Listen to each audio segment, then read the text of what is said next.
Est-ce que vous me voyez? Est-ce que vous me recevez, s'il vous plaît? Est-ce que l'écran est visible? Répondez aux questions avant que je ne démarre. Est-ce que l'écran est visible? Malheureusement, je ne verrai pas ceux qui se connectent, mais je ferai un spécial remerciement tout à fait.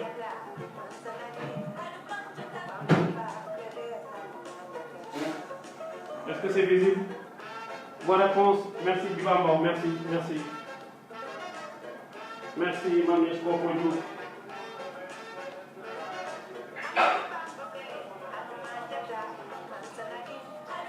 Merci à vous tous. Jacob, je suis en train de rincer les verres pour voir le gain. Comme d'hab, merci Jacob. On démarre dans 4 minutes, Inch'Allah. Monsieur Pouy, un coucou à vous. Ouais.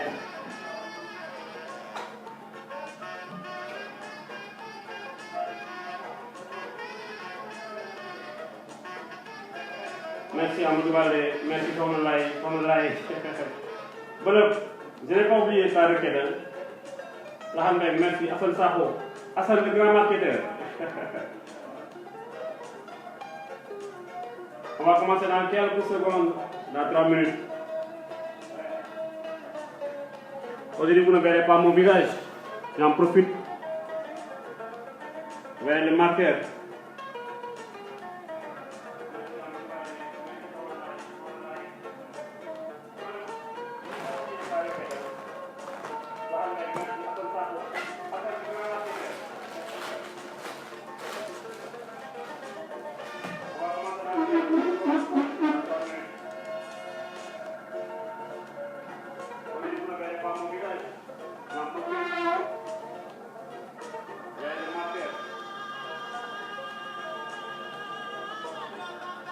Voilà. Sissako, merci Sissao. Mohamed, merci à vous. Bilo, merci de la fidélité. Voilà, on commence dans quelques instants.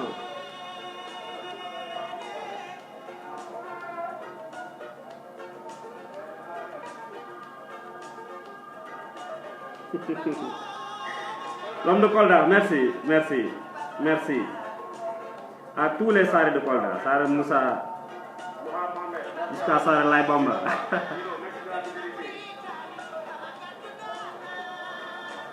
Mamita Sal, merci.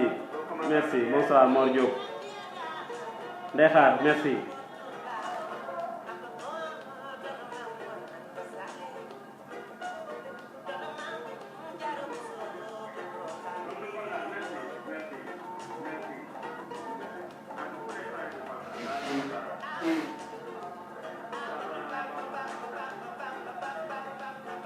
Merci, Sao.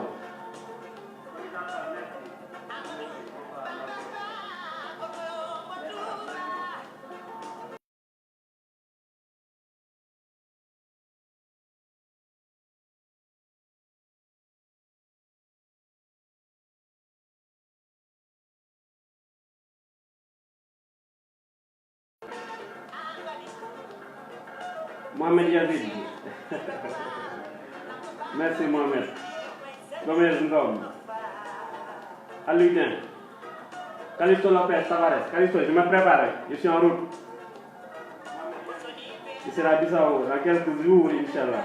Et pour quelques heures, Inch'Allah. Merci, mes amis.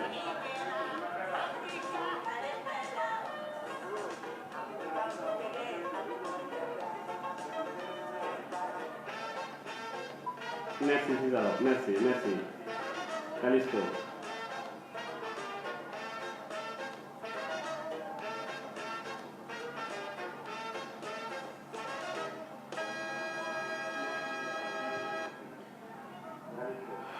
Merci à tout le monde. Je vous ai promis un live spécial aujourd'hui, consacré à 100 formules indispensables à la pratique du marketing. Je vous ai promis un Mais vous savez, je vais dépasser largement les 100 formules. Il se pourrait qu'on ait jusqu'à 150, voire 200 formules. Consacrées à 100 formules. Parce que beaucoup de gens croient que le marketing c'est une discipline. C'est une discipline purement théorique. Ça fait presque 8 fois que je suis en live, mais merci Rokhaya, merci Rokhaya. J'ai parlé rarement de calcul. On ne pourra pas voir toutes les formules ce soir.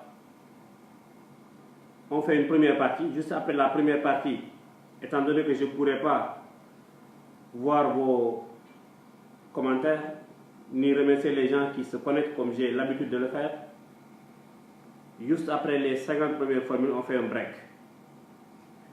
Et on se reprend en 2019. Sauf s'il est possible que je sois avec vous le 31 décembre. Vous vous rappelez, le jeudi passé, j'avais dit que je n'allais pas faire un live, mais dès que je suis entré dans la maison, j'ai aussitôt eu envie de vous parler. Il se pourrait également que le 31 décembre, qu'on se revoie, Inch'Allah. Donc voilà, on va démarrer.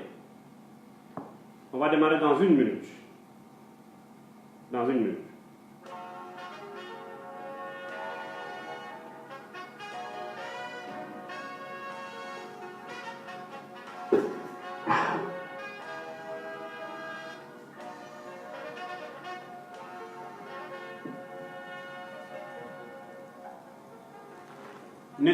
N'hésitez pas si ce n'est pas visible, si ce n'est pas lisible de me le dire.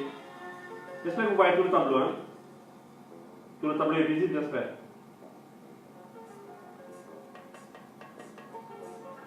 Voilà, c'est parti. Merci à mon ami Baba Mal. Merci Baba.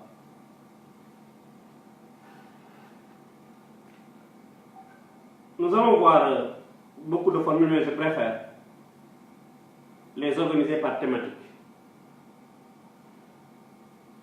Je vais commencer par le commencement. La partie la plus importante du marketing. Merci Mounirou Samb. Merci Pape Daoudé Diouf, mon frère Ito. Merci Ito. Donc je vais commencer par le marché. Le marché, on verra toutes les formules indispensables à la maîtrise du concept de marché. Un petit rappel, le marché peut être décomposé en 4 grands groupes. Je prends mon entreprise, je prends les entreprises concurrentes, je prends les non-consommateurs. Ça, je l'appelle les non-consommateurs. Un marché composé de ceux qui achètent chez moi, ceux qui achètent chez la concurrente et ceux qui n'achètent pas. Mais parmi ceux-ci, parmi ceux qui n'achètent pas, qu'on appelle les non-consommateurs, nous avons ceux qui n'achètent pas aujourd'hui, ou bien ceux qui n'achètent pas maintenant, mais qui peuvent acheter dans l'avenir, qu'on appelle les non-consommateurs relatifs, et ceux qui n'achètent ni aujourd'hui, ni maintenant, ni dans l'avenir, les non-consommateurs absolus. Je rappelle que dans les non-consommateurs relatifs, on peut également voir 2 segments, les non-consommateurs relatifs volontaires et les non-consommateurs relatifs involontaires. Voilà maintenant les formules qui tournent autour du concept de marché. Le premier concept qui nous intéresse, Madeleine Dibor Said, Nafio Madeleine, le premier concept qu'on va voir ici, c'est le concept de marché total. Est-ce que vous me voyez? Est-ce que c'est visible? Répondez s'il vous plaît avant que je démarre. Bon, je laisse une petite marge. Le marché total. Ça, c'est la première formule, F1. Marché total égale, je l'abrège dans la suite par MT, marché total égale marché actuel plus non consommateur. Marché actuel plus non consommateur donne le marché total. Voici le marché actuel. Le marché actuel regroupe le marché actuel de l'entreprise plus le marché actuel de la concurrence. Et les non-consommateurs, mais c'est également, les non-consommateurs, c'est les non-consommateurs relatifs volontaires, les non-consommateurs relatifs involontaires et les non-consommateurs absolus. Donc voyons que je peux donner une deuxième formule, F2. Le marché total est égal au marché actuel plus les non-consommateurs relatifs plus les non-consommateurs absolus. Le marché total F3, formule 3. Je rappelle que nous travaillons aujourd'hui sur les 100 formules indispensables à la pratique du marketing. F3, le marché total est égal au marché actuel de l'entreprise plus le marché actuel de la concurrence plus les non-consommateurs. Si vous voulez, F4, le marché total est égal au marché actuel de l'entreprise plus le marché actuel de la concurrence plus les non-consommateurs relatifs plus les non-consommateurs absolus. Ça, c'est la quatrième formule. F5, nous allons nous intéresser maintenant au marché actuel. Le marché actuel, merci Ndiaye Adam. Le marché actuel est égal au marché, ça c'est le marché actuel de la profession qu'on appelle également le marché actuel du produit, est égal au marché actuel de l'entreprise plus le marché actuel de la concurrence. Bon, on peut générer N formules ici, mais voilà, tout ça c'est une seule formule, c'est pourquoi on va dépasser les 150 formules. Là, je suis en train de me répéter, j'ai travaillé seulement jusque-là sur deux formules, bien que j'en suis à F5, mais nous avons jusque-là que deux formules, une formule du marché total et une formule du marché actuel. Maintenant, regardez ici. Nous avons le marché actuel. Si vous prenez le marché actuel plus les non-consommateurs relatifs, vous avez ce qu'on appelle le marché potentiel. F6, le marché potentiel, c'est égal au marché actuel plus les non-consommateurs relatifs. Le marché actuel, c'est quoi? Ce sont les consommateurs actuels du produit plus les consommateurs futurs. Donc, c'est quoi? Le marché potentiel, F7. C'est bon tout le monde? Est-ce que vous êtes là? Je peux nettoyer le tableau. Donc, je passe à la formule suivante.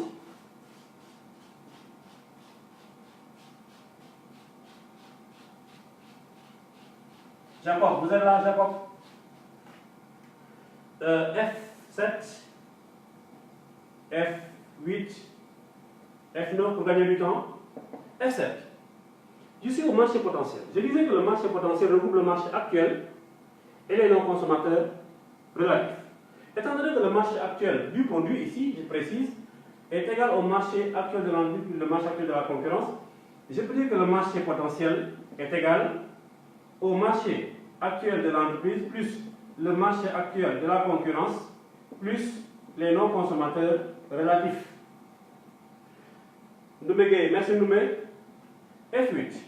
Le marché potentiel est égal donc au marché actuel de l'entreprise plus le marché actuel de la concurrence plus les non-consommateurs relatifs volontaires. Je ne consomme pas parce que c'est lié à ma volonté. Merci, Adel Latouf. Plus les non-consommateurs relatifs involontaires. Il ne consomme pas actuellement, mais il peut consommer dans l'avenir. Mais c'est involontaire. Un bébé qui vient de naître ne peut pas chausser une chaussure 45 par exemple. Là, c'est involontaire. Il est un non-consommateur relatif involontaire.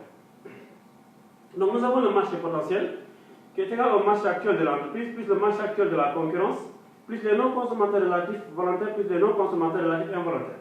Nous pouvons également dire que le marché potentiel est égal au marché total moins les non-consommateurs absolus.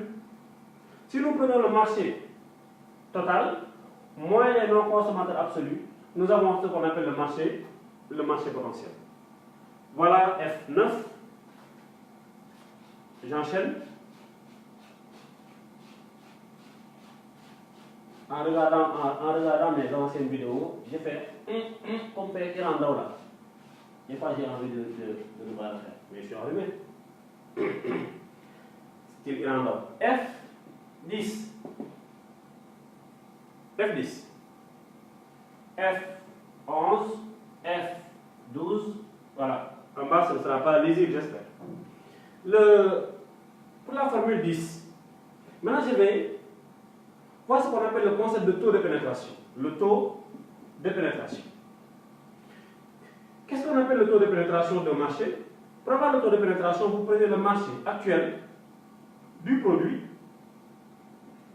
divisé par le marché potentiel. Si je prends ça divisé par ça, j'ai le taux de pénétration. J'ai le taux de pénétration du marché potentiel. J'ai le taux de pénétration du marché potentiel. Il faut que je multiplie par 100. Je peux donc dire que le taux de pénétration est égal au marché actuel de l'entreprise plus le marché actuel de la concurrence, le tout divisé par le marché potentiel multiplié par 100. F11. Donc si je prends ça et ça, divisé par le marché potentiel, j'ai ce qu'on appelle le taux de pénétration du marché. Quelle est l'importance de calculer le taux de pénétration? En fait, le taux de pénétration là vous permet de savoir si le marché est saturé ou s'il ne l'est pas. Si le taux de pénétration tend vers 100, le marché est saturé. Et s'il est faible, ça veut dire que le marché est porteur. Voilà le concept de taux de pénétration. Passons maintenant au calcul de la part de marché. La part de marché. La part de marché découle toujours de ce schéma.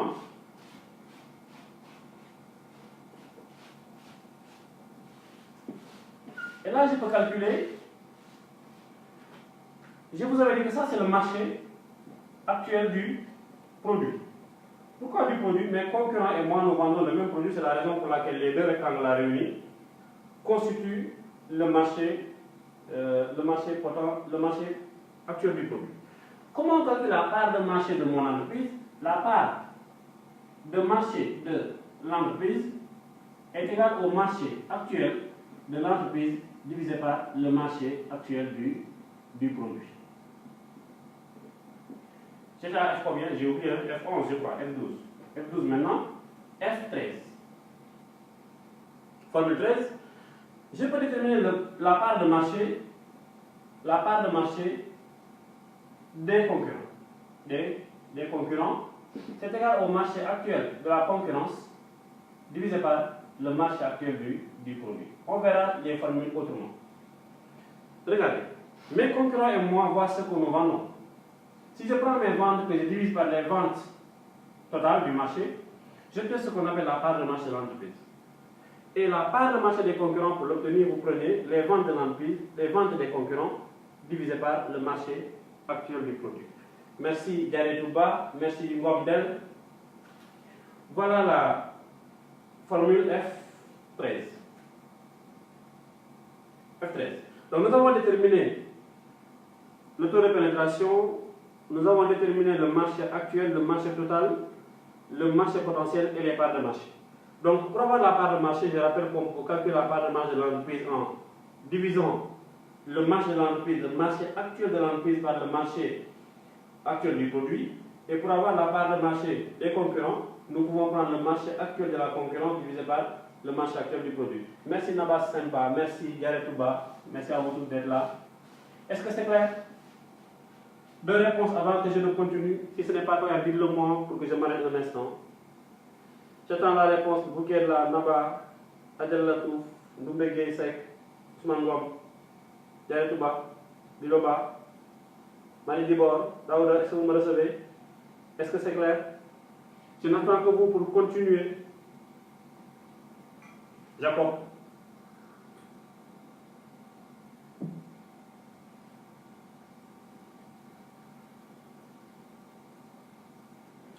Magui Kernogué, merci d'être là. Aminata Ba, merci. Est-ce que vous me recevez? Bon. Merci, Rocker. J'attends une deuxième réponse. Merci. un peu rapide. Ah, ça c'est ma nature. C'est ça, oh. Tu sais que ça c'est ma nature, la rapidité. Bon, je vais essayer de décélérer un peu. Je passe de 120 à 80 pour voir ce que ça donnera. Voilà. J'étais à la formule F13. Merci. F13. Je vais aborder la part de marché autrement. Merci Chandra d'être là. Et je vais supprimer ce schéma qui était utile. F13, F14 maintenant.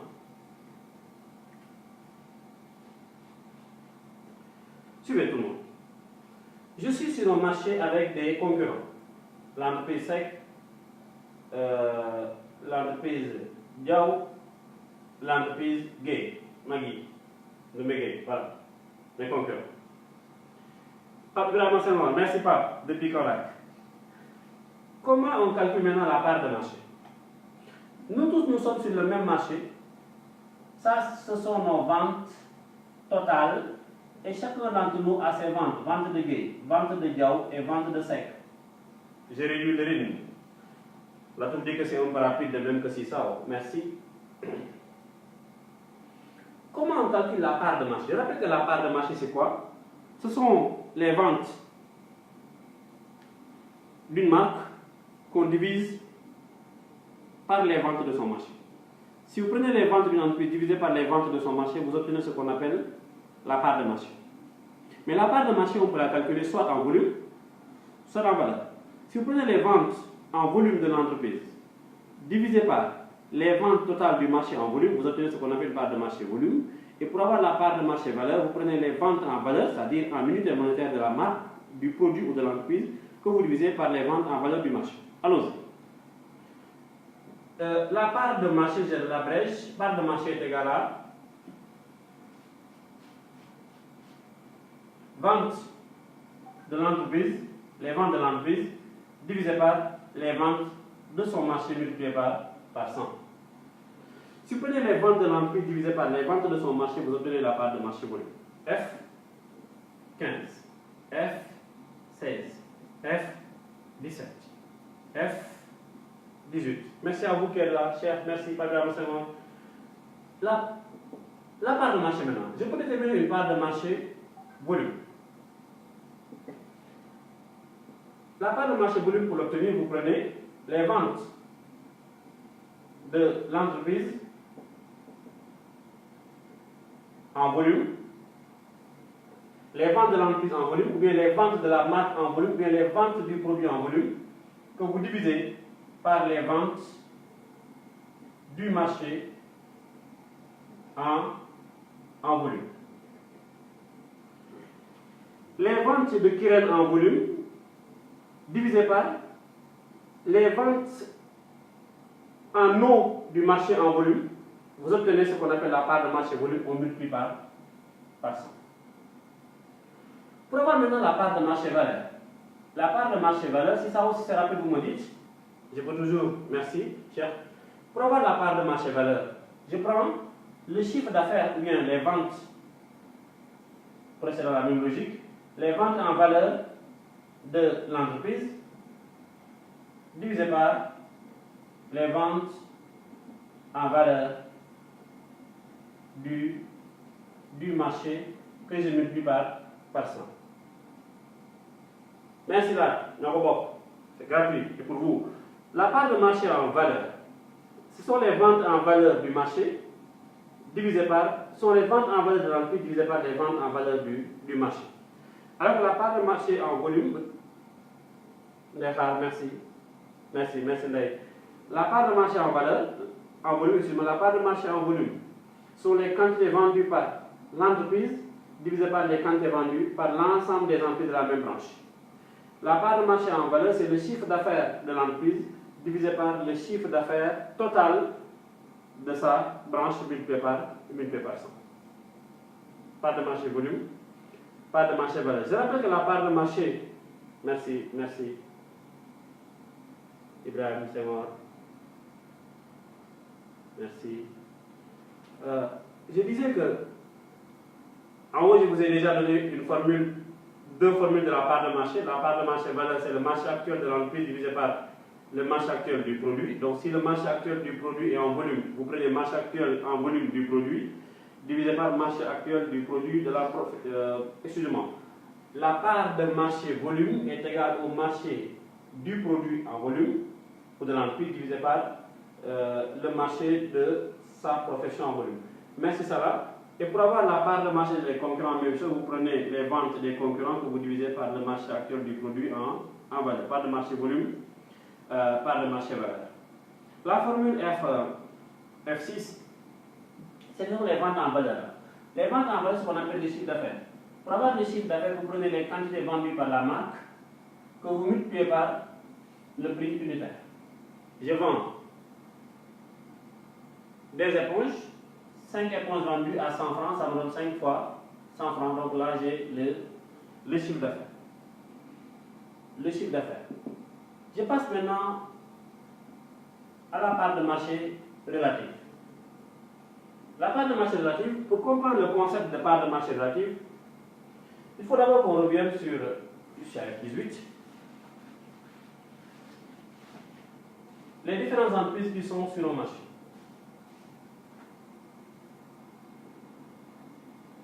D'accord. Voici l'entreprise qui occupe la première place, l'entreprise qui occupe la deuxième place,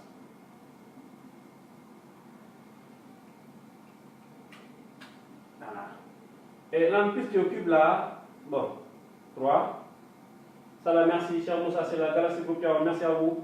3, c'est 4D. Voici 4 marques qui sont sur un marché. Cette marque-là a vendu plus. Elle est leader. Dites leader ou tête de file, c'est la même chose. Tête de file ou leader. L'entreprise là, la deuxième position, elle est challenger.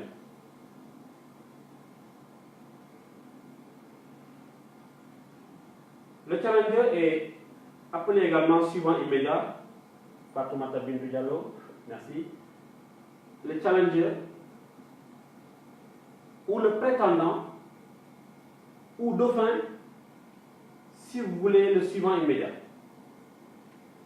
Les autres sont des suiveurs. Je rappelle que même le challenger est un suiveur. On peut le considérer comme suiveur. Comment on calcule la part de marché relative? La part de marché relative égale chiffre d'affaires de l'entreprise sur le chiffre d'affaires de son principal concurrent. C'est ça. J'abrège. Chiffre d'affaires de son principal concurrent, PC. F19, c'est égal à la part de marché valeur de l'entreprise divisé par la part de marché valeur de son principal concurrent. PC, principal concurrent. Principal concurrent. Merci Hassan Faye, merci. Hassan Faye depuis vous. Merci mon ami Hassan. La part de marché relative. Part de marché relative. Hein? Là, je suis en train de voir la part de marché relative. Part de marché relative de façon globale. Pour avoir la part de marché relative d'une entreprise, vous prenez sa part de marché valeur que vous divisez par la part de marché valeur de son principal concurrent, ou bien vous prenez son chiffre d'affaires que vous divisez par le chiffre d'affaires de son principal concurrent. Revenons un peu sur le concept de principal concurrent. Le leader, il est premier, il est là devant. Son principal concurrent, c'est le deuxième. Vous êtes d'accord? Je suis premier, c'est le deuxième qui est mon principal concurrent.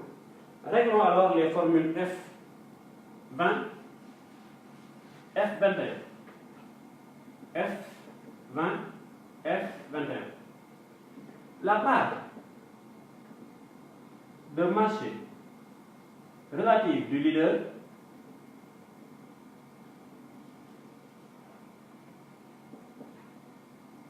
ça, merci. Si ça aussi c'est rapide, tu me dis, la part de marché relative du leader égale la part de marché relative du leader. S'il vous plaît, nous parlons de part de marché, mais actuellement les responsables marketing deviennent de plus en plus curieux. Le vendeur de cette marque de chips ne calcule pas aujourd'hui ce qu'on appelle une part de marché. Nous aimons tellement les études qu'aujourd'hui, ceux qui vendent des produits alimentaires cherchent à calculer la part d'estomac de leur marque alimentaire. Dans mon estomac là, quelle est la part occupée par cette marque? Parce que ça c'est plus pertinent que de calculer une simple part de marché. Merci. La part de marché du leader relative, on peut donc l'avoir en prenant le chiffre d'affaires du leader. Le chiffre d'affaires du leader divisé par le chiffre d'affaires du challenger.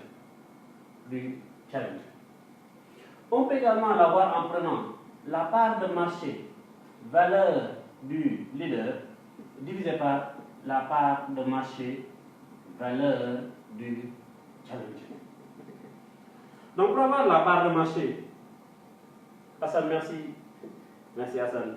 La part de marché, je disais, relative du leader est égale au chiffre d'affaires du leader divisé par le chiffre d'affaires du challenger. Merci chef, merci de la fidélité, merci. Et la part de marché relative du leader, nous pouvons également l'avoir en prenant la part de marché valeur du leader divisé par la part de marché valeur du challenger. Je me suis basé seulement sur la formule de tout à l'heure. La part de marché d'une entreprise est égale à la part de marché relative d'une entreprise est égale à sa part de marché divisé par la part de marché de son principal concurrent. Étant donné que le principal concurrent du leader c'est le challenger, nous n'avons fait qu'appliquer. On prend le chiffre d'affaires du leader divisé par le chiffre d'affaires du challenger, ou bien on prend la part de marché valeur du leader divisé par la part de marché valeur du challenger. Voilà. On prend une courte pause d'1 minute et j'enchaîne. Je suis en train de prendre un café.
Merci Karim Diarra. Allez, merci. Hassan. Hassan, ça fait un bon bail. On ne s'est pas vu. Même ça, oui. Merci mon ami Pouy, toujours fidèle à vous. Vous avez une fierté pour ce pays. Merci. Au-delà de ça, merci à vous.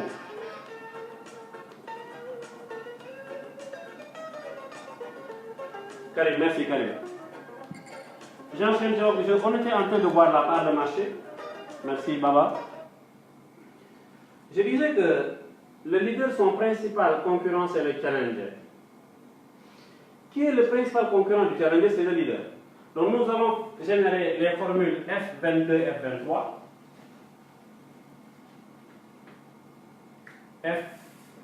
F22, F23. Consacré à la part de marché relative. Merci Madeleine Sarr, depuis Bissau, depuis Guinée-Conakry. La part de marché relative du challenger. La part de marché relative du challenger. Comment on appelle la part de marché relative du challenger? On prend, c'est très simple. On prend le chiffre d'affaires du challenger, le chiffre d'affaires du challenger. Ouais, non. Bon, c'est mon chanteur préféré. Vraiment, je ne comprends rien de ce qu'il dit. Ibrahim Senghor, mais j'aime sa musique. Voilà, c'est ça, il n'y a pas de raison. Il chante bien aussi, tu le reconnais. Il chante, c'est le meilleur chanteur du Sénégal, ça au moins tu le reconnais. Le chiffre d'affaires du leader. Chiffre d'affaires du challenger divisé par le chiffre d'affaires du leader donne la part de marché relative du challenger. Nous pouvons également prendre, merci Madiga d'être là, la part de marché, valeur du challenger divisé par la part de marché, valeur du leader. Voilà toujours la formule générique. Part de marché relative est égale part de marché de l'entreprise divisé par la part de marché de son principal concurrent. Le principal concurrent du challenger, c'est le leader. Donc, je prends son chiffre d'affaires divisé par le chiffre d'affaires de son principal concurrent qui est le leader.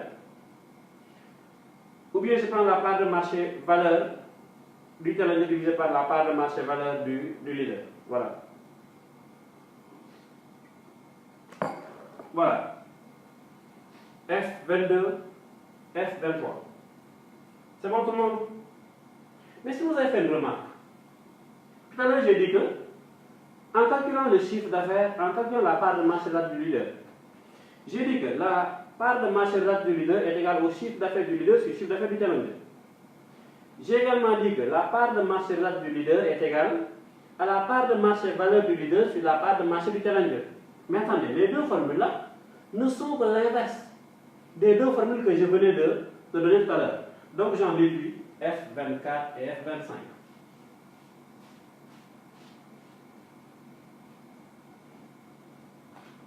F24, F25. La part de marché relative du leader est égale à 1 sur la part de marché relative du challenger. Merci Salif, Soumana, Aruna, Yaïka, merci à vous. La part de marché du challenger, la part de marché relative du challenger est également égale à 1 sur la part de marché relative du leader. L'une est l'inverse de l'autre. Passons à la formule F26, la part de marché des autres. Je rappelle que le challenger est un suiveur. Si vous voulez avoir la part de marché relative des suiveurs, vous prenez leur part de marché, valeur, part de marché, valeur du suiveur en question que vous divisez par la part de marché, valeur du leader toujours. Yaïka, merci Yaya, Soumana. Oui, merci Soumana. Kodou Diakham Diop, merci. Depuis comme F27.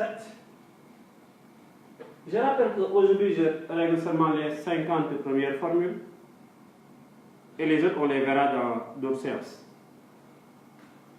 F27.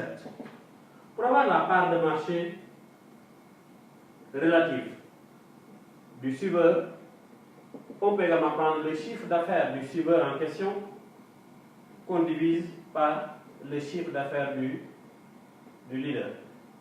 Si vous n'êtes pas leader, votre principal concurrent c'est le leader. Si vous êtes leader, votre principal concurrent est le challenger. Donc pour avoir la part de marché du suiveur, on peut utiliser deux formules, soit on prend la part de marché valeur du suiveur divisé par la part de marché valeur du leader, ou bien on prend le chiffre d'affaires du suiveur divisé par le chiffre d'affaires du challenger. Part de marché volume, part de marché valeur.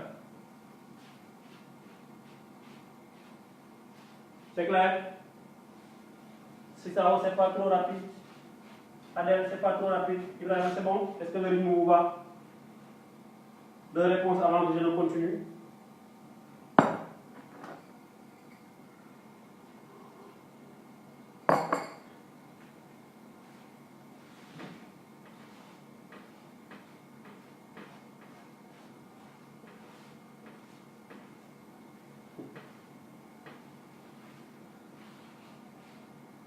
Je vais vous donner quelque chose. Merci, Sao. Sao, le rythme, ça va? La vitesse d'exécution?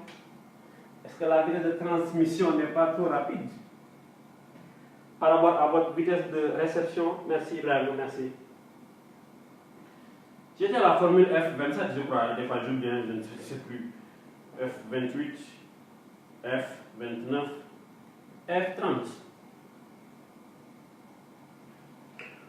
Nous venons de régler un concept très important en marketing qui est le concept de part de marché. Je disais que la part de marché n'est rien d'autre. Je disais que la part de marché n'est rien d'autre que le rapport entre les ventes d'une marque et les ventes de son marché. On peut avoir une part de marché volume en divisant les quantités vendues par la marque par les quantités vendues par son marché. Nous pouvons également calculer une part de marché valeur.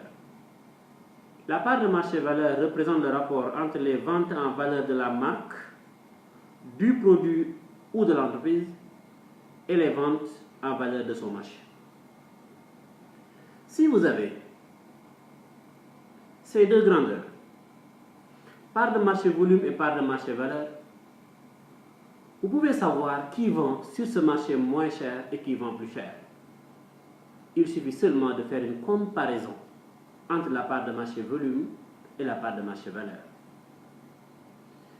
Pour une marque donnée, si la part de marché volume est supérieure à la part de marché valeur, cela veut dire que cette marque opte pour une stratégie bas de gamme.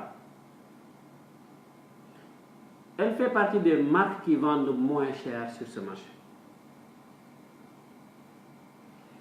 À l'inverse, si la part de marché valeur est supérieure à la part de marché volume, l'entreprise opte pour une stratégie haut de gamme. Elle fait partie des entreprises qui vendent plus cher sur ce marché. Enfin, sur un marché donné, si on n'est pas en situation de monopole, il est rare d'avoir une marque avec une part de marché relative égale à 1. La plupart du temps, en faisant le calcul, vous verrez qu'il y a dans un marché, au moins, il y a une seule marque qui a une part de marché relative qui dépasse 1. Cette marque-là est le leader. Donc, seul un leader peut avoir une part de marché relative qui dépasse 1.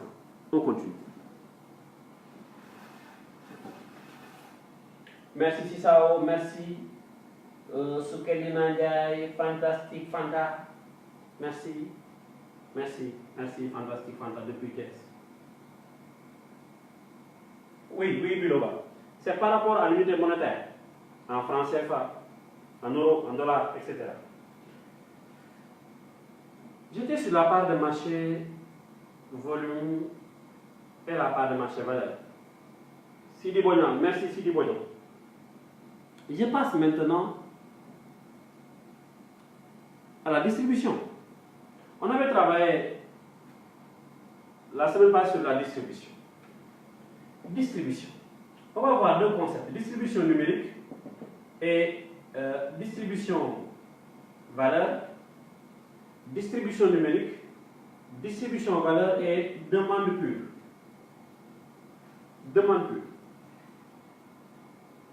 Fatou Diop, ça fait un bail, ça fait au moins 4 séances qu'elle ne s'est pas connectée. D'habitude, elle était la première à se connecter. Fatou Diop, depuis Touba.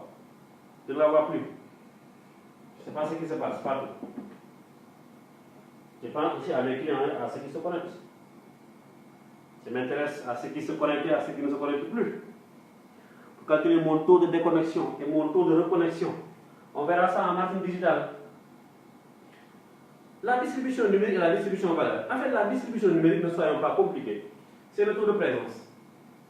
C'est le nombre de points de vente, j'abrège le nombre de points de vente qui référence, qui propose, qui référence la marque, divisé par le nombre total. On n'a pas fini le chapitre sur la distribution. On n'a pas encore vu le mix du distributeur, ni le merchandising. Nous y reviendrons. On va terminer l'année en calcul. Inch'Allah. Divisé par le nombre total de points de vente, j'abrège, le nombre total de points de vente multiplié par 100. Regardez, dans cette zone, j'ai 5 points de vente. Est-ce que vous vendez Kirène? Tout le monde dit oui. Le taux de présence de Kirène est de 100%, ce qu'on appelle la distribution numérique. Est-ce que vous vendez la marque là que j'ai sur ma table? Pierre-Val. Une seule marque vend Pierre-Val. Une seule entreprise vend Pierre-Val. La distribution numérique de Pierre-Val est égale à 1 sur 5. Donc la distribution numérique, c'est le taux de présence.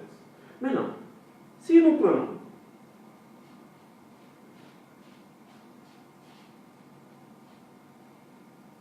prenons le chiffre d'affaires des points de vente qui référencent la marque, j'écris mal mais c'est complété par ce que j'ai dit, le chiffre d'affaires des points de vente qui référencent la marque dans la catégorie de produits. Le chiffre d'affaires, merci Bilo, le chiffre d'affaires des points de vente qui référencent la marque, dans mon exemple là c'était de l'eau, donc je prends le chiffre d'affaires des points de vente en eau, que je divise par le chiffre d'affaires des points de vente de la zone, de tous les points de vente, le chiffre d'affaires de tous les points de vente de la zone de chalandise. C'est encore ce qu'on avait vu, multiplié par 100, nous obtenons la distribution valeur. Donc la distribution valeur, c'est quoi? C'est le rapport entre le chiffre d'affaires des magasins qui référencent la marque et le chiffre d'affaires total de la zone de chalandise. Ça mesure en quelque sorte le poids que représentent les magasins qui référencent la marque par rapport à l'ensemble de la zone sur laquelle nous menons l'étude. Jean Moyen Mendy, merci Jean. Oui, Hassan, c'est ça aussi l'utilité des nouvelles technologies. Nous devons nous servir des nouvelles technologies pour partager. Merci Hassan. Sauf que je prends de votre temps. Au-delà de 22 heures, il y a certains qui veulent se coucher. C'est aussi mon cas. Ma famille m'attend. Je vous ai votre part aussi. Maintenant, nous avons calculé la distribution numérique. C'est le taux de présence, je disais. La distribution valeur mesure le rapport entre le chiffre d'affaires des magasins détenant la marque et le chiffre d'affaires de l'ensemble des magasins de la zone. Permettez-moi de revenir un peu sur ces deux concepts.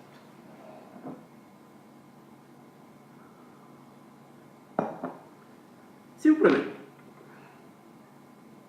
le nombre de magasins qui vendent la marque divisé par le nombre total de magasins de la zone, vous avez ce qu'on appelle le taux de présence ou distribution numérique. Pour ces magasins-là qui référencent votre marque, si vous prenez leur chiffre d'affaires dans votre catégorie, ça veut dire quoi? Si vous vendez cette marque de chips, vous prenez le chiffre d'affaires de ces magasins-là en chips, que vous divisez par le chiffre d'affaires total des points de vente où vous menez l'étude en chips. Pourquoi il est utile de calculer la distribution numérique et la distribution valeur? Tout à l'heure, on avait fait la comparaison entre distribution, entre part de marché volume et part de marché valeur. Arrivé à ce niveau, faites le même travail. Comparez toujours la distribution numérique et la distribution valeur. L'idéal, c'est quoi d'abord? L'idéal, c'est d'être présent partout. Si vous êtes présent partout, votre taux de présence est égal à 100%, distribution numérique égale à 100%, distribution valeur égale à 100%. Si vous n'êtes pas maintenant présent partout, soit la distribution numérique dépasse la distribution valeur, soit la distribution valeur dépasse la distribution numérique. Que veut dire une distribution valeur supérieure à une distribution numérique? Ça veut dire que votre distribution est qualitative. Vous ne vendez pas votre produit n'importe où, vous le vendez dans les magasins qui réalisent un chiffre d'affaires important dans sa catégorie. Et maintenant, si la distribution numérique dépasse la distribution valeur, ça veut dire que vous avez une distribution quantitative. Vous ne cherchez pas la qualité, vous cherchez le volume. Vous cherchez à vendre dans le maximum de points de vente, mais le plus souvent qui réalise un chiffre d'affaires très faible dans la catégorie de produits. Continuons.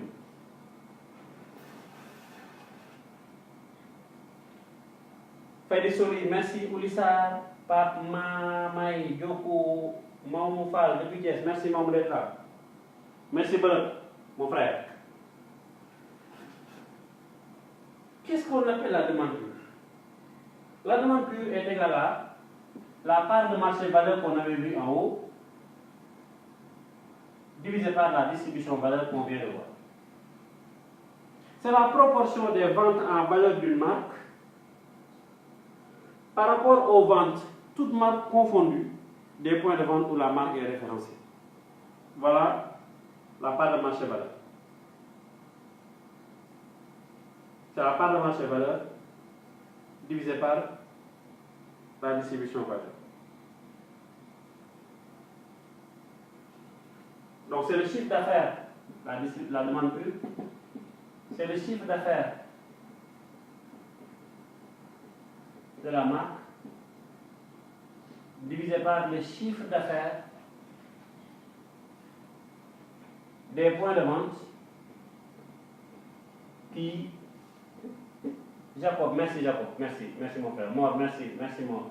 Vous prenez le chiffre d'affaires, Mamie Anabas, vous prenez le chiffre d'affaires de la marque divisé par le chiffre d'affaires des points de vente qui référence la marque. Ce n'est pas la peine de multiplier par 100, ici. Vous voyez, parce que regardez la part de marché. Vous vous rappelez, on avait ici un radical, ici nous avons un radical.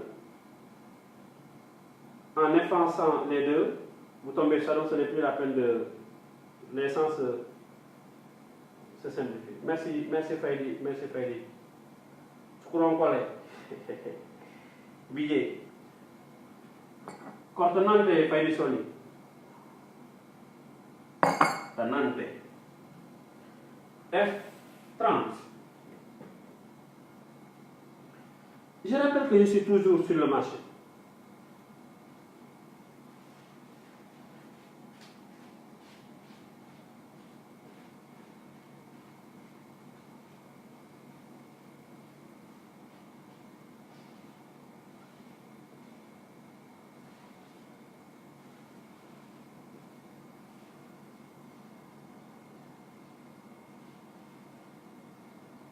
Merci Faïdi. F31 maintenant.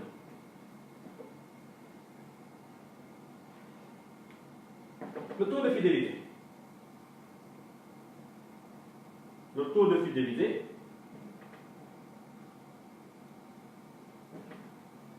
F32. Je ne parle pas, merci Fallou d'être là. Le taux de fidélité, si vous voulez des iPhones, appelez Fallou quoi. Oui, il a beaucoup d'iPhone. Il m'a demandé de faire un peu de publicité pour lui. Fallou, c'est gratuit. F32. Je ne parle pas de taux d'infidélité, mais je parle de churn rate.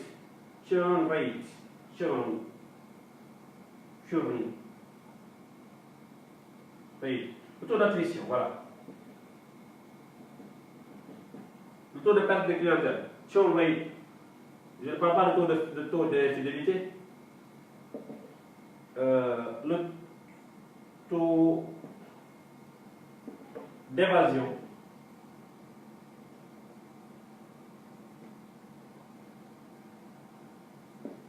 Le taux d'évasion et le taux d'attraction.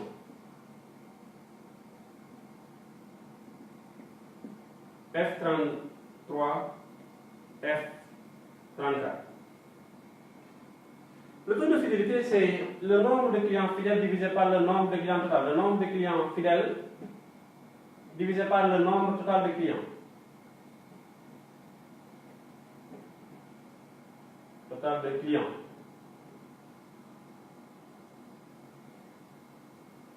Le taux d'attrition, c'est le nombre de clients perdus.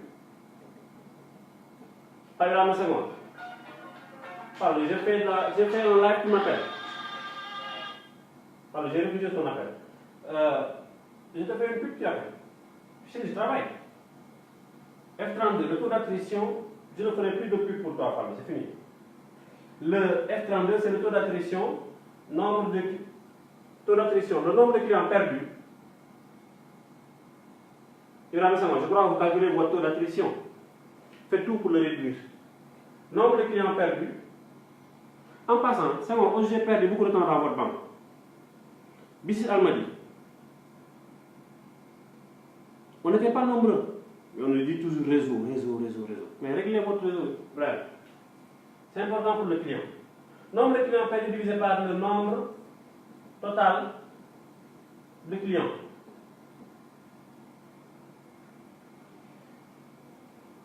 J'ai perdu 5 clients alors que j'avais 1000 clients. Mon taux d'attrition est égal à 5 sur 1000 multiplié par 100.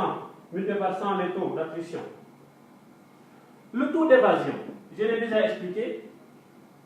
C'est le nombre de clients qui habitent la zone de chalandise mais qui préfèrent acheter ailleurs. Ils habitent la zone de chalandise mais ils préfèrent aller acheter en dehors de la zone de chalandise. C'est bon? Monsieur Sissao. Ok, je t'explique la différence qu'il y a entre client et prospect. Je crois qu'avec ces différences, vous saurez la différence qu'il y a entre client fidèle et client potentiel. Je reviens à vous dans quelques minutes, monsieur Sissao. Le taux d'évasion, c'est le nombre de personnes habitant la zone de chalandise et achetant en dehors de la zone de chalandise que vous divisez par le nombre total, on l'avait vu, le nombre total de personnes ou d'habitants, le nombre total de personnes de la zone de chalandise multiplié par 100. Donc, ce sont des gens qui habitent la zone, mais au lieu d'acheter chez nous, au lieu d'acheter dans la zone, ils préfèrent acheter ailleurs. Ça peut être lié à d'autres raisons. Ça peut être lié à des raisons personnelles, parce que c'est des places, mais également à des raisons commerciales. Les concurrents qui sont en dehors de la zone de chalandise proposent mieux que nous, ce qui fait que les gens habitant notre zone vont ailleurs. À éviter également. Donc, des fois, il est bon de sortir de la zone pour aller ailleurs. Le taux d'attraction, c'est l'inverse. Sont les personnes, le nombre de personnes habitant en dehors de la zone de chalandise et achetant dans la zone que je divise par le nombre total de personnes ou d'habitants de la zone de chalandise. Dembo, merci Dembo, merci. Et merci à vous. Merci d'être là depuis Ziguinchor. Donc, je reviens sur ces concepts-là. Merci. Monsieur Sissao. Client fidèle et client potentiel. En fait, le concept de client potentiel. Le client potentiel n'est même pas client. C'est pourquoi en marketing pur, on préfère l'appeler prospect. Le prospect, il peut devenir client. Vous n'avez pas un compte à la banque islamique. Ibrahim Senghor, le sachant, peut venir vers toi pour te convaincre de venir ouvrir un compte chez lui. Parce que vous êtes un client potentiel. Vous êtes un prospect, vous n'êtes pas encore client. Par contre, si M. Chambo, M. Dembo a un compte à la banque islamique, là il est client. Voilà la différence. Toi tu es prospect alors que Dembo a un compte à la banque islamique, il est un client. Il est un client en 2017. En 2018, il ferme son compte et va ailleurs. C'est un client perdu. Maintenant, s'il a son compte en 2017, continue à avoir son compte en 2018, il est fidèle entre 2017 et 2018. Ça, j'espère que j'ai été clair. Si ce n'est pas le cas, n'hésitez pas. Je peux toujours reprendre pour que ça soit plus clair. Je reviens sur les quelques concepts que je viens d'expliquer. Alexandre Sagnan. Merci Alexandre Kébé, merci à vous. Les trois concepts, les quatre concepts que je viens d'expliquer. Le taux de fidélité, c'est clair. Le taux d'attrition, c'est clair. Le taux d'évasion et le taux d'attraction ont été déjà expliqués dans le chapitre sur la distribution, mais revenons-y. Le taux d'attrition, j'habite la zone là, mais je préfère aller acheter ailleurs. Ce qu'on appelle l'évasion commerciale. Le taux d'attraction, j'habite en dehors de la zone, mais vos points de vente mènent des actions qui m'incitent à venir acheter chez vous. L'attraction. Vous savez pourquoi les grandes surfaces préfèrent s'implanter dans les centres commerciaux? Mais c'est important. Les centres commerciaux attirent beaucoup de gens. Et parmi ces personnes-là qui sont attirées par le centre commercial, l'hypermarché ou le supermarché que vous ouvrez dans le centre commercial aura la possibilité d'attirer à son tour un pourcentage important grâce à son assortiment. Merci à vous.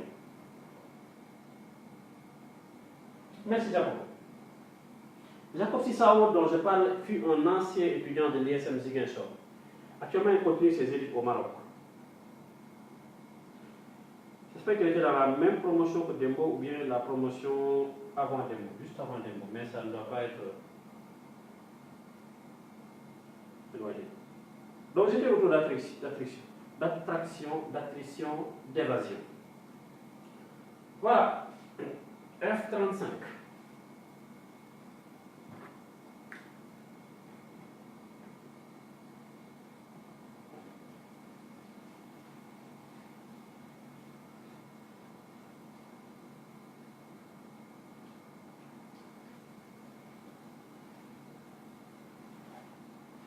Mesdames et messieurs, vous êtes là ou bien vous êtes déjà parti? F35, F36, F37. Lors de l'étude sur le prix, on avait parlé de l'élasticité. L'élasticité, moi je l'abrège comme ça, epsilon. Je vais parler de l'élasticité prisme, de l'élasticité croisée et de l'élasticité revenue. Merci moi.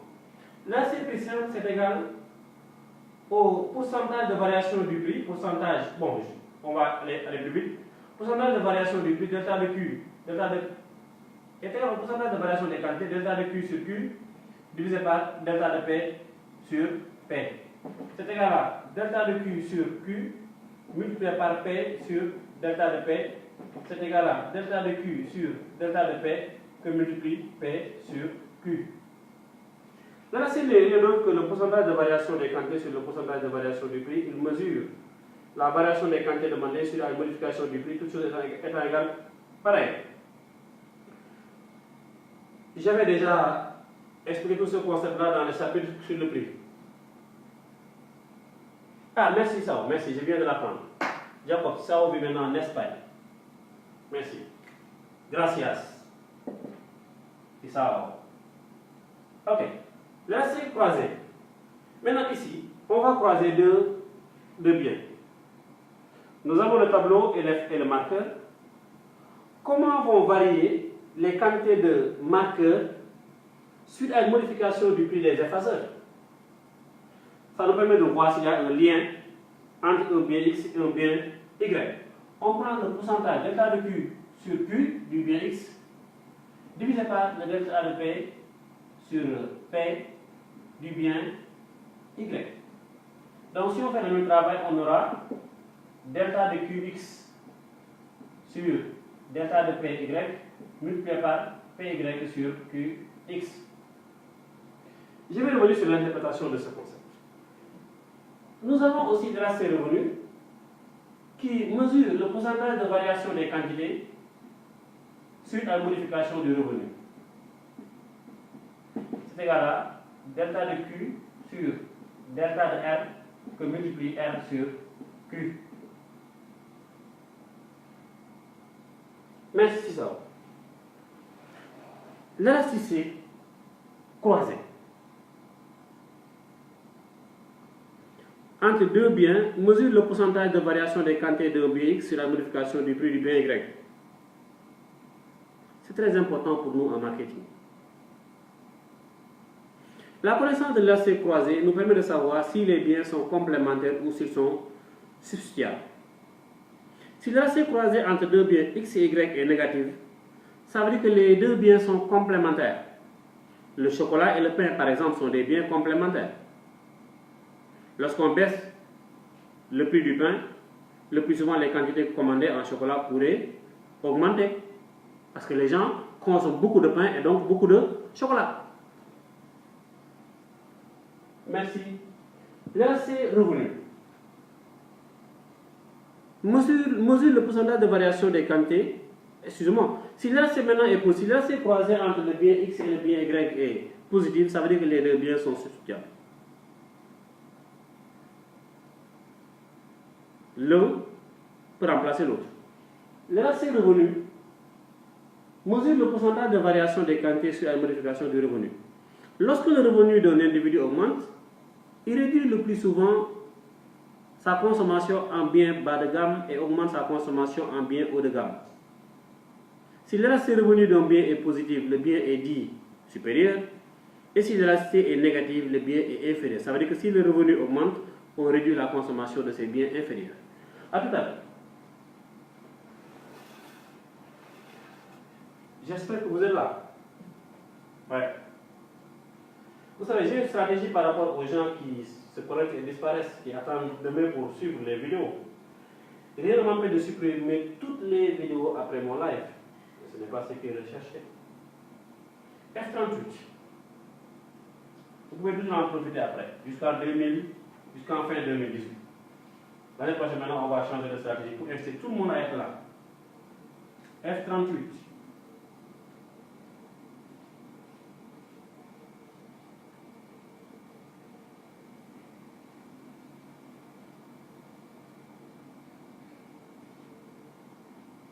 On passe maintenant au prix. Le prix. Le prix de vente TTC. Comment on l'obtient? F39. Le prix d'achat TTC, comment on l'obtient? À partir du prix de vente TTC et du prix d'achat TTC, F39. Comment on obtient le prix de vente hors taxe? F41. Merci Hassan. Ouais, Hassan. Jusqu'en fin d'année, c'est possible. Mais à partir de 2019, si vous ratez, c'est fini. Vous n'aurez plus la possibilité de revoir. Il suffit d'aller sur la page Facebook. C'est moi qui vous le dis. Prix d'achat hors taxe. Prix d'achat TTC. Ça, c'est la même formule. Hein? Donc, le prix de vente TTC, pour l'avoir, vous prenez 1,18 multiplié par le prix de vente hors taxe. Pourquoi 1,18? Pour avoir le prix de vente TTC, vous prenez le prix de vente hors taxe plus le montant de la TVA. Donc, c'est égal au prix de vente hors taxe plus, on obtient le montant TVA là, le montant de la TVA se calcule par rapport au prix de vente hors taxe. On prend 18 fois 100, oui, fois PV acheté. Donc, c'est égal à PV acheté, Bassirou Diakhaté, merci Bassirou depuis Korokhane, Pape Ahmed, merci, PV acheté plus 0,18 PV acheté. Donc, c'est égal à 1 PV acheté plus 0,18 PV acheté, donc 1,18 PV acheté. Voilà. Je laisse comme ça. En m'inspirant de cette formule-là, je peux dire que le prix de vente TTC est égal à 1,18. Le prix d'achat TTC est égal à 1,18 prix d'achat par taxe. Merci Bass. Comment on détermine le prix de vente par taxe à partir de ça? On prend tout simplement le prix de vente TTC divisé par 1,18. À partir de la formule là, comment on obtient le prix d'achat hors taxe? Le prix d'achat hors taxe est égal au prix d'achat, toute taxe comprise, divisé par 1,18. le prix de vente TTC est égal à 1,18 PV acheté, le prix d'achat TTC est égal à 1,18 PA acheté. On a déduit le PV acheté et le PA acheté. À partir du prix de vente et du prix d'achat, on a F42, la marge brute. La marge brute est égale à prix de vente hors taxe moins le prix d'achat hors taxe. Je vous l'avais dit, lorsqu'on voyait le prix, la marge brute est égale à la différence entre le prix de vente hors taxe et le prix d'achat hors taxe.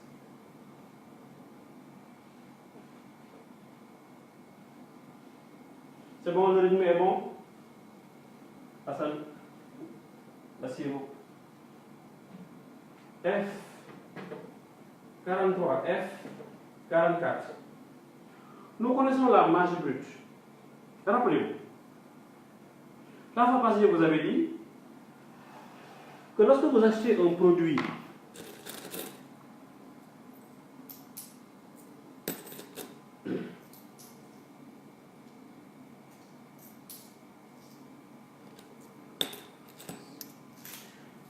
si vous l'achetez à 800 francs, si vous l'achetez à 800 francs et que vous le vendiez à 1000 francs, vous obtenez une marge de 200 francs. La marge est égale à prix de vente, merci Giorgiaï, prix de vente moins prix d'achat. 1000 moins 800 donne la marge de 200 francs. Je peux essayer de calculer. Ma marge là représente quel pourcentage du prix d'achat? Qu'est-ce qu'on appelle le taux de marge? Égal à la marge brute divisé par le prix d'achat hors taxe, multiplié par 100. Le taux de marge F44 est égal donc à prix de vente hors taxe moins prix d'achat hors taxe divisé par le prix d'achat hors taxe multiplié par 100. C'est la même formule.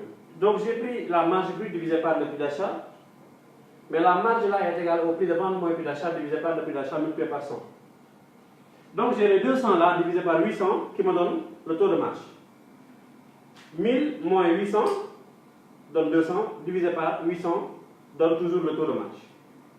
F45.